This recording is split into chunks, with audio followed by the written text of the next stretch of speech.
Success मंत्रा के YouTube channel पर आप सभी का बहुत बहुत स्वागत है दोस्तों। आज की वीडियो में मैं इग्नू MSD 1 हिंदी काव्य विविधता का आखिरी पार्ट लेकर आप सभी के समक्ष हाजिर हुई हूँ। तो वीडियो अंत तक ज़रूर देखिएगा। तो वीडियो शुरू करते हैं।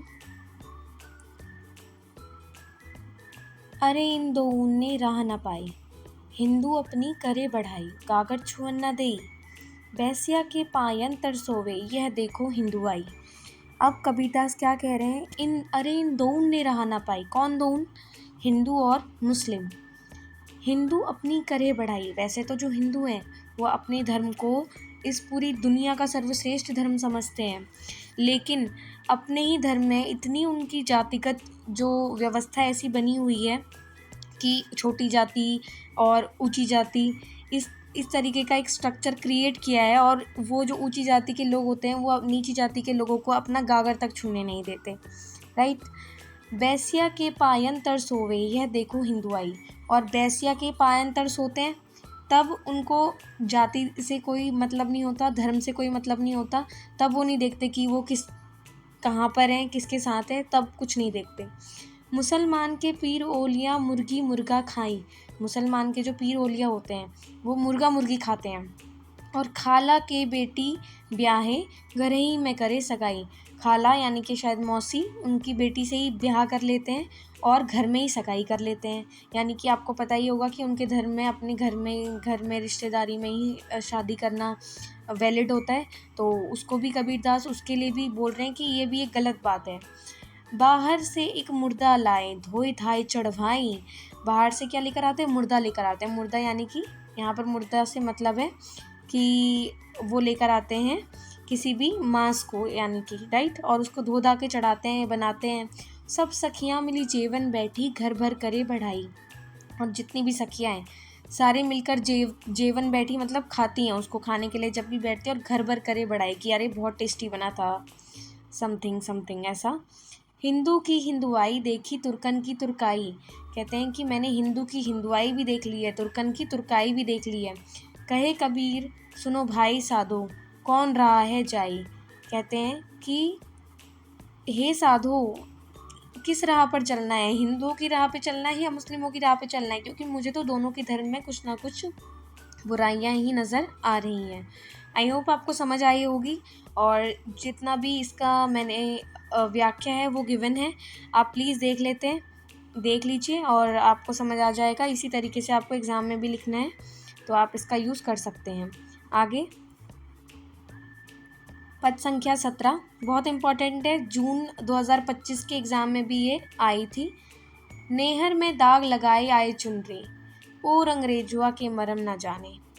नेहर मतलब मायका, में दाग लगाए आए चुनरी। अब इसमें क्या कहते हैं, जो जीव आत्मा होती है ना, नेहर मतलब जब इस संसार रूपी मायके में वो आती है, ठीक है।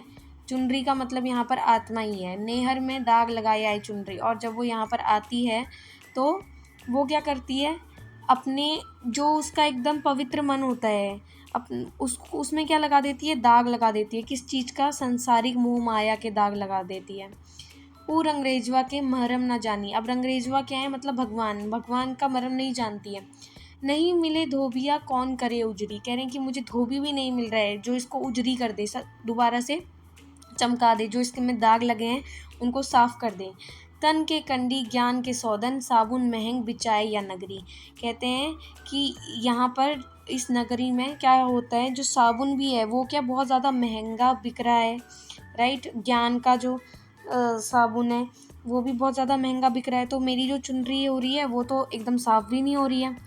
पहिरी ओढ़ी के चली ससुरिया, और इसी को पहनकर जो गंदी चुन्नी है यानी कि दाग लगी हुई चुन्नी है उसको ही ओढ़कर वो ससुरिया चली जाती है। यहाँ पर ससुरिया का मतलब है परमात्मा का धाम, मैंने लिखा भी हुआ है। गोवा के लोग कहे बड़ी फूहरी, और इस तरीके से जो गांव के लोग होते हैं वो क्या कहते हैं, उसको फूहरी फूहड़ बोलते हैं, पागल कहते हैं। कहे कबीर सुनो भाई साधो, बिन सदगुरु कबहू ना सुधरी। कबीर कहते हैं कि जब तक हम किसी सदगुरु यानी कि ऐसे गुरु हमें ना मिले जो हमें सच में ईश्वर तक जाने की राह बताएं और सांसारिक मोह माया से हमें दूर रखें, तब तक हमारी जो राह है वो इसी तरीके से चलेगी और हमारी जो चुनरी है उसमें दाग लगता चला जाएगा, तो सांसारिक विकारों का दाग लगता चला जाएगा। तो हमें ऐसे किसी भी सांसारिक विकारों से अपने आप को दूर रखना है। इसकी भी पूरी व्याख्या गिवन है, आप अच्छे से देख सकते हैं। आगे पद संख्या 22। चलती चक्की देख के दिया कबीरा रोई, दुई पट भीतर आए के साबित गया ना कोई। अब चलती चक्की देख के क्या है, कबीरदास जी रो रहे हैं। क्यों? क्योंकि जो दिया कबीरा रोई दुई पट भीतर आए के, यानी कि जो भी इस चक्की के दो पार्ट, यानी कि ऊपर की सतह और नीचे की सतह, जो भी इसके भीतर आता है, साबित गया ना कोई भी साबित नहीं जाता, यानी कि सब पीस के ही बाहर आते हैं, राइट। तो कोई भी साबित नहीं बचता। ठीक इसी तरह जो संसार है, कबीर क्या कह रहे हैं कि संसार भी क्या है, एक चक्की ही है जिसमें दो पार्ट हैं, एक जन्म और मृत्यु। दोनों से कोई भी अनभिज्ञ नहीं है, सबको पता है कि एक बारी किसी का जन्म होगा तो उसकी मृत्यु भी होनी ही होनी है। भाई बीर बटाऊआ भरी भरी नैन न रोई, जाका था सो ले लिया दीन्हा था दिन दोई।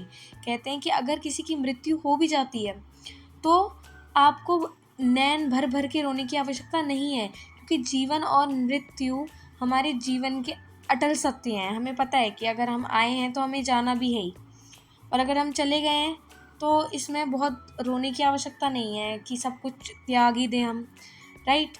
क्योंकि जाका था सो ले लिया, क्योंकि ये जो जीवन है ये परमात्मा की देन है हमें, और उन्होंने ले लिया क्योंकि दीना था दिन दोई, उन्होंने दिया ही 2 दिन के लिए था। 2 दिन यहाँ पर एक्यूरेटली 2 दिन नहीं, यानी कि अल्पकाल के लिए दिया हुआ है। तो हमें अपने जीवन पर बहुत ज़्यादा वो फील नहीं करना कि अरे हम मर कैसे सकते हैं। ये एक अंतिम सत्य है हमारे जीवन का कि हम आए हैं तो हम जाएंगे भी। तो ये संसार का चक्र है जो चलता रहता है, और ये हमें निभाना ही है, राइट। तो आगे पद संख्या 23।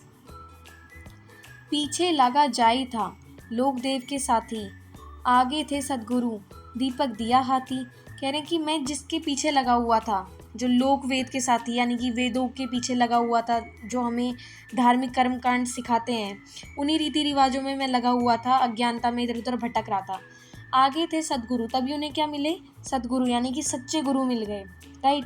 और दीपक दिया हाथी, और उन्होंने क्या दिया, दीपक दिया, ज्ञान रूपी दीपक कबीरदास के हाथ में थमा दिया। दीपक दिया तेल भरी बाती दई अघट, यानी कि दीपक तेल भर के दिया उन्होंने, ताकि उनको दीपक को जलाने में कोई मुश्किल ना हो, यानी कि उनका जो ज्ञान है वो कभी खत्म ना हो। बाती दई अघट, और बाती ऐसी थी जो अटूट हो, कभी खत्म ना हो।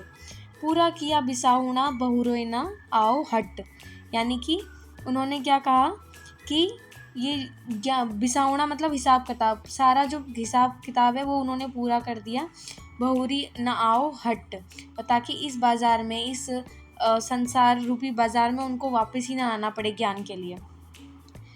कबीर गुरु गरवा मिलिया रली गया आटे लून, कह रहे हैं जब से मुझे ऐसे गुरु मिले हैं तब से मैं कैसा हो गया हूँ, जैसे आटे में नमक मिल जाता है ना, लूण का मतलब यहाँ पर नमक है, जैसे आटे में नमक मिल जाता है और जैसे आत्मा और परमात्मा का मिलन हो जाता है, ऐसा मुझे प्रतीत हो रहा है। जाति पाति कुल सब मिटे, जाति पाति सब कुछ मेरे मन से सारे ऐसे विकार मिट चुके हैं। और नाव धरोगे कौन, कहते हैं कि मेरे मन से सारे जो विकार हैं, सामाजिक भेदभाव, वो क्या हो चुके हैं, मिट चुके हैं। और जब मैं ही नहीं बचा तो मेरा अलग से नाम क्या पहचान लोगे, ठीक है, तो क्या नाम धरोगे मतलब मेरा, राइट। तो आई होप आपको यहाँ तक भी समझ आया होगा। अब आपका पद संख्या 24, बस 2 ही पद और हैं, थोड़ी वीडियो लंबी भी हो जाएगी आज की, क्योंकि इसमें मैंने 6 पद इंक्लूड कर दिए हैं। हेरत हेरत हे सखी रहा कबीरा हिराई, बूथ समानी समन में सोकत हे चाई। हेरत हेरत यानी कि ढूंढते ढूंढते, हे सखी, सखी को कह रहे संबोधित करते हुए कि हे सखी, मैं भगवान को खोजते खोजते स्वयं ही खो गया हूँ। रहा कबीर हिराई, कबीर है यहाँ पर, ठीक है, यानी कि जो उनका ये मैं, यानी कि उनका अहंकार है और जो अस्तित्व है वो ही समाप्त हो चुका है भगवान को ढूंढते ढूंढते। जैसे बूंद समानी संबंध में, समुद्र में जैसे एक बूंद होती है, एक बूंद है, जब वो अकेली है तो उसका अस्तित्व होता है, लेकिन वो समुद्र में जाती है तो उसका अस्तित्व समाप्त हो जाता है। यानी कि समुद्र बहुत बड़ा है, जैसे कि भगवान बहुत बड़े हैं, ठीक है, व्यापक हैं। उसी तरीके से कबीरदास कहते हैं कि मैं भी समुद्र में उस बूंद के समान खो चुका हूँ जिसका अब अस्तित्व ही नहीं है, कोई अस्तित्वहीन हो चुकी है वो बूंद। हेरत हेरत हे सकी रहा कबीर हेराई, समझ समाना बूंद में सो कत हेरिया जाई। लेकिन अंत में क्या कहते हैं कि वो खो तो चुके हैं, लेकिन अब जब वो पूरी तरीके से उनका मन पूरा शुद्ध हो गया है, यानी कि एक बूंद को इन्होंने आत्मा से डिनोट किया है और समुद्र को परमात्मा से, यानी कि जब आत्मा और परमात्मा का मिलन हो चुका है और उनके अहंकार, उनके मन से जितने भी सामाजिक विकार हैं वो सब नष्ट हो चुके हैं, तब उनको क्या अनुभव हुआ कि जो समुद्र है वही उस छोटी सी बूंद यानी कि हृदय में, मेरे हृदय में आकर समा गया है। यानी कि अब क्या कह रहे हैं, पहले क्या कह रहे थे कबीरदास कि मैं भगवान को ढूंढते ढूंढते खुद ही खो गया हूँ, राइट, क्योंकि भगवान तो इतने व्यापक हैं, विशाल हैं, और मैं उनको ढूंढते ढूंढते खुद खो गया हूँ। लेकिन कह रहे हैं आगे जाकर, क्या कहते हैं कि जब मुझे पूरा असली एहसास हुआ भगवान से मिलने के बाद और मेरे सारे विकार नष्ट हो गए, तो क्या मुझे ऐसा एहसास हुआ कि जो समुद्र है वो मेरे बूंद यानी कि मेरे हृदय में आके बस चुका है, यानी कि जो भगवान है वो मेरे हृदय में आकर ही बस चुके हैं। तो उनको बाहर ढूंढना व्यर्थ है, क्योंकि वो तो मेरे अंदर ही विद्यमान है। आई होप आपको समझ आया होगा।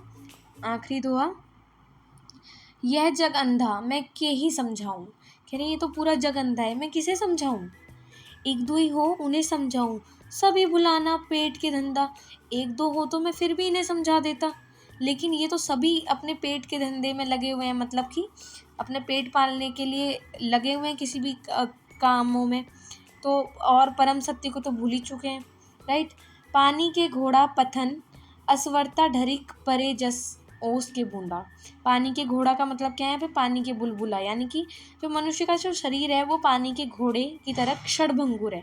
जैसे पानी का जो बुलबुला होता है वो हाथ लगाओ तो क्या हो जाएगा, वो उसका जो अस्तित्व है वो 1 मिनट में समाप्त हो जाएगा, क्षणभंगुर है, जिस पर सांसों का नियंत्रण है। अब हमारा जो शरीर है उस पर सांसों का नियंत्रण है, हमारी सांसें समाप्त हो जाएंगी तो हमारा भी कोई अस्तित्व नहीं रहेगा। और ये जो जीवन है वो ओस की बूंद की तरह है, जरा सा झटका लगते ही ढल जाती है और नष्ट हो जाती है, राइट। गहरी नदियाँ अगम बहे धरवा खेवनहारा पड़ीगा फंदा। अब आगे क्या कह रहे हैं कि ये जो संसार रूपी नदी है ना वो बहुत गहरी है और इसकी वासनाओं की धारा बहुत तेजी से बह रही है। यह जीवन रूपी नाव को चलाने वाला मनुष्य खुद ही मोह माया के फंदे में क्या हुआ है, फंसा हुआ है। खेवनहारा का मतलब क्या है, नाविक, ठीक है, जो नाव चला रहा है, जीवन रूपी नाव चला रहा है, ठीक है, और वो खुद ही क्या मोह माया के फंदे में क्या हुआ है, फंसा हुआ है। घर की वस्तु निकट नहीं आवत, दिया ना बारी के ढूंढत अंधा। अब घर में जो वस्तु है यानी कि भगवान को खोजने के लिए वही बात है कि हम दूर दूर भटक रहे हैं, और दिया ना बारी के ढूंढत अंधा, और दिया जला के वो उसको बाहर ढूंढने पे लगा हुआ है, लेकिन वो जो वस्तु ढूंढने की कोशिश कर रहा है वो उसके अपने घर के अंदर, बल्कि अपने मन के अंदर ही है। लागी आग सकल बग जरिया, बिन गुरु ज्ञान भटकिया बंदा। चाहे पूरा जो बग है यानी कि बाग है, सब जंगल है, वो सब कुछ जल जाए, जरी का मतलब जल जाना, सकल यानी कि इस पूरे में, चाहे पूरी जगह आग लग जाए, और आग लगने से क्या होगा, लाइट होएगी, रोशनी होएगी, और लेकिन अगर ऐसा भी हो जाएगा तब भी अगर बिना गुरु ज्ञान के जो बंदा है वो भटकता ही रहेगा, क्योंकि उसको कभी भी असली ईश्वर के परम ज्ञान का जो एहसास है वो कभी मिलेगा ही नहीं। चाहे कितना भी ढूंढ ले, कितने भी कर्मकांड कर ले, अगर हमें अंदर से ही ऐसी फीलिंग नहीं है भगवान के प्रति, तो कभी भी हम उन्हें ढूंढने का जो भी हम अपनी कोशिश कर रहे हैं वो व्यर्थ है। कहे कबीर सुनो भाई साधो, एक दिन जाए लंगोटी झार बंदा। अब क्या कहते हैं कबीर कि एक दिन तो जो ये बंदा है यानी कि इंसान है वो यहाँ से कुछ भी नहीं लेके जाने वाला, जिन चीज़ों के लिए वो लगा हुआ है वो इनमें से कुछ भी नहीं लेके जाने वाला, राइट। तो कोई फ़ायदा नहीं है इधर उधर भटकने का, इससे अच्छा तो भगवान की सच्ची भक्ति करने पर ध्यान देना चाहिए, ना कि सिर्फ धार्मिक कर्मकांडों के पीछे लगे रहना चाहिए। ओके, आई होप आपको समझ आया होगा। वीडियो को अंत तक देखने के लिए आप सभी का बहुत बहुत शुक्रिया। अगर आपको वीडियो पसंद आई है तो लाइक कर दीजिए, चैनल को सब्सक्राइब कर दीजिए और अगर बहुत ज़्यादा पसंद आई है तो आप शेयर भी कर सकते हैं। Thanks for watching.